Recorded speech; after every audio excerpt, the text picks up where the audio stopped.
The day Rome was surrounded.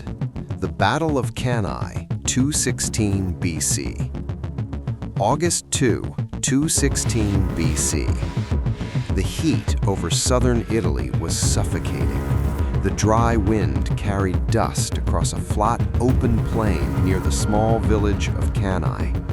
Beneath that blazing sky stood the largest army Rome had ever assembled, an ocean of red shields stretching to the horizon.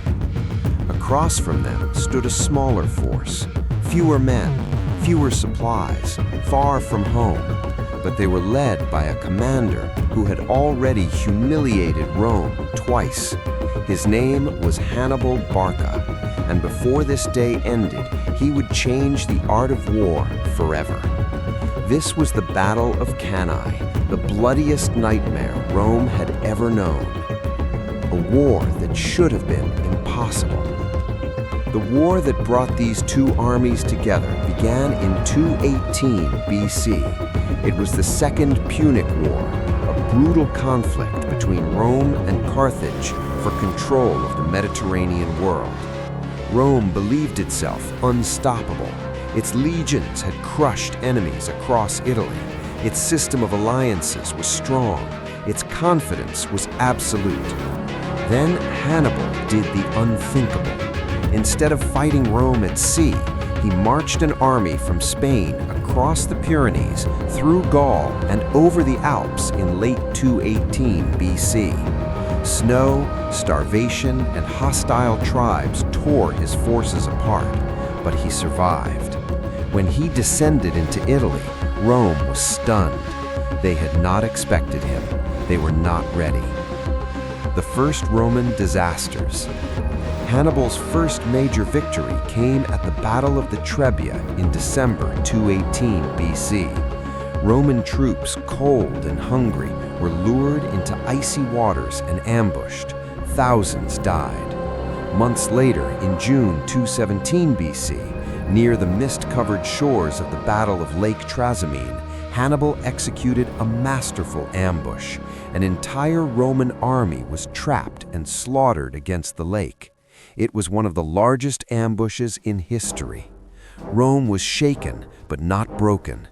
The Senate appointed a dictator, Quintus Fabius Maximus. His strategy was simple: avoid open battle, starve Hannibal, harass him, delay him. The Roman people hated this cautious approach. They wanted revenge. They wanted a decisive victory. And in 216 BC, they decided to force one. Rome gathers its might.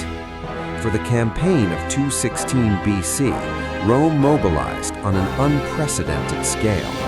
The consuls that year were Lucius Aemilius Paulus and Gaius Terentius Varro.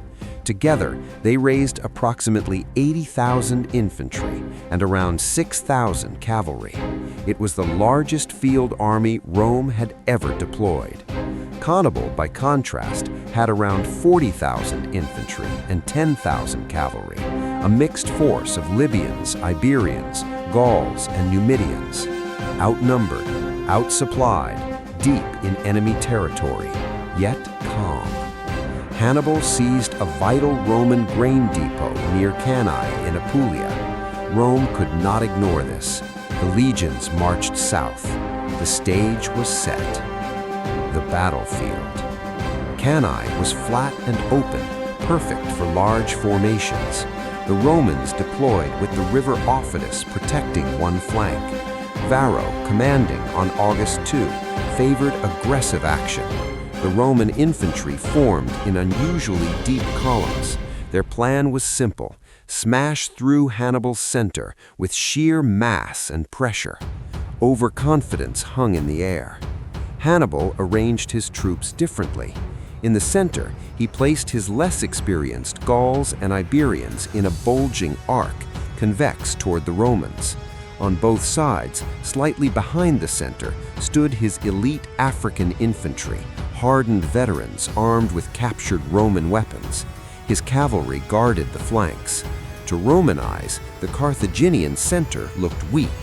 That weakness was deliberate. The Roman legions advanced with thunderous discipline.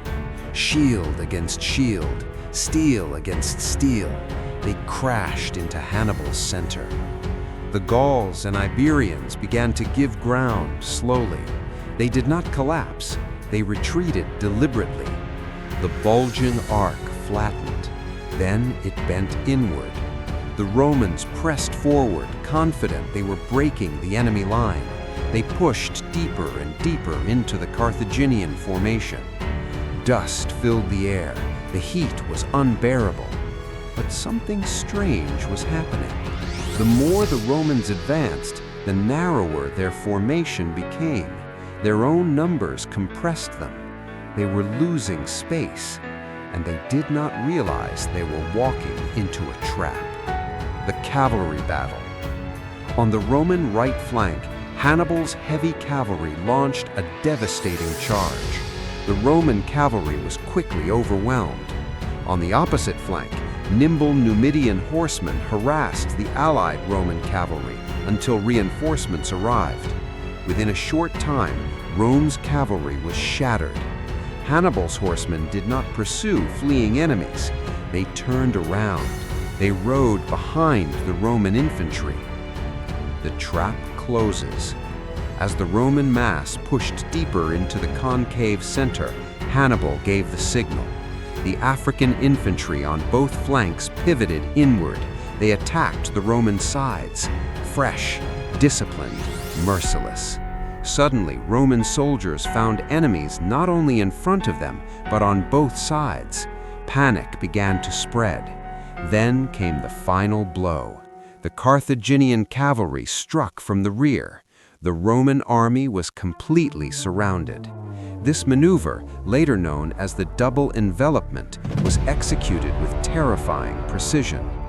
Suffocation. Inside the encirclement, chaos erupted. The Roman formation was so dense that soldiers could barely move. Some couldn't even raise their swords properly.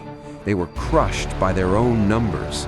Men fell and were trampled. Commands were drowned in screams. The heat, the dust, the smell of blood, it became unbearable.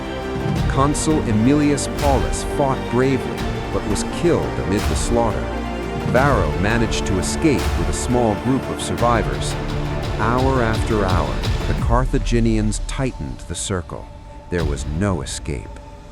The cost. By the end of August 2nd, 216 BC, between 50,000 and 70,000 Roman soldiers lay dead. Thousands more were captured. It was one of the most devastating defeats in military history. Entire Roman noble families were wiped out. The Roman Senate lost a large portion of its leadership class. Cannae was not just a battlefield defeat, it was a national trauma. Rome's darkest hour. When news reached Rome, panic spread. Many believed Hannibal would march straight to the city. But Hannibal did not attack Rome immediately. His army was exhausted. He lacked siege equipment. Reinforcements from Carthage were limited. Instead, he sought to break Rome's alliance system. Several southern Italian cities defected, but Rome did something extraordinary. It refused to surrender. The Senate forbade public mourning to preserve morale. They refused to ransom captured soldiers. They raised new legions, even arming slaves if necessary. Rome chose defiance. The Long War. For years after Cannae, Hannibal roamed Italy undefeated in open battle. But Rome avoided direct confrontation. They returned to Fabian tactics, harassment, attrition, patience. Gradually, they shifted the war abroad. In Spain, Roman forces attacked Carthaginian strongholds. Eventually, a young Roman commander named Scipio Africanus carried the war into North Africa. In 202 BC, at the Battle of Zama, Scipio defeated Hannibal. The Second Punic War ended. Rome survived. Why Cannae still matters. The tactics used at Cannae became legendary. Military commanders for centuries studied Hannibal's maneuver as the perfect example of encirclement. It demonstrated that discipline, planning, and deception could overcome overwhelming numbers. Cannae became a symbol of tactical genius and of the dangers of overconfidence. The final silence. As the sun set over Cannae, the battlefield was silent except for the wind. Broken shields lay scattered across the plain. The proud legions of Rome, once unstoppable, had been destroyed in a single day.